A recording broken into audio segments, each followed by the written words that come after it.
بسم الله الرحمن الرحيم. ربنا يفتح بيننا وبين قومنا بالحق وانت خير الفاتحين. صدق الله العظيم. اهلا بيكم وانصر نبيا في رمضان. كتير كان بيسال ليه هننصر النبي او ليه هنقدم حاجه يعني للنبي صلى الله عليه وسلم. طبعا في حاجات كتيره جدا، يمكن علشان النبي صلى الله عليه وسلم ده افضل خلق الله تبارك وتعالى، ويمكن علشان النبي صلى الله عليه وسلم هيشفع لنا يوم القيامه. لكن في حاجه مهمه جدا هنعرفها من قصه حدثت بين النبي صلى الله عليه وسلم وسيدنا عمر. في يوم من الايام سيدنا النبي ماشي مع سيدنا عمر، وما كانتش ماشيه عاديه بصراحه. يعني سيدنا عمر سيدنا النبي صلى الله عليه وسلم يعني ما شاء الله مهاراته كتيره جدا، فكان عنده مهاره قويه جدا بنسميها احنا في التنميه البشريه الكوميونيكيشن سكيلز، مهاره التواصل. يعني مش لازم يمشي ماشي عاديه، لا ده ماشي واضح ايده في سيدنا عمر، يعني بالمعنى المصري بتاعنا مانجشه. فلك ان تتخيل ان يكون النبي صلى الله عليه وسلم ماشي معاك وحاطط ايده في ايدك. فسيدنا النبي صلى الله عليه وسلم ماشي مع سيدنا عمر ونظر اليه وقال له: يا عمر اتحبني؟ انت بتحبني؟ سيدنا عمر رد قال له: نعم يا رسول الله، اكيد بحبك.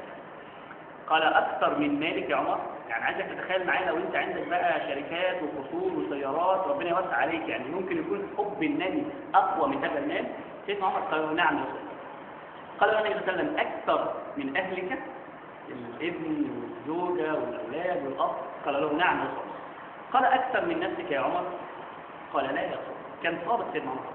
لكن سيدنا عمر خد وقت كده فكر فيه، زي ما عايز حضرتك أو حضرتك تفكري في اللي فكر فيه سيدنا عمر. ثم فكر سيدنا عمر كده وقال: يا رسول الله، والله لأنت أحب إلي من أهلي ومالي ونفسي التي بين ذنبي. قال: الآن دلوقتي إيمانك اكتمل.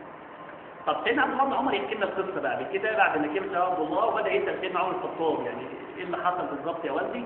قال: تذكرت يوم القيامة وقلت لنفسي: إلى من تحتاج يا عمر؟ أتحتاج إلى نفسك أم إلى رسولك؟ المعنى يا جماعة عشان نقدم حاجة للدين أو نقدم حاجة لوطننا بنية نصرة الدين أو نكون لنا دور في المجتمع، محتاجين قوي إن احنا نكون عارفين إن احنا محتاجين للنبي يوم القيامة أكثر من نفسنا. عشان كده سيدنا عمر افتكر إن هو عند الصراط محتاج للنبي، عند الميزان محتاج للنبي، عند تطاير الصحف محتاج للنبي، عند لما يجي يدخل الجنة لها مقفولة محتاج للنبي. كل حالاتنا محتاجين نفسنا.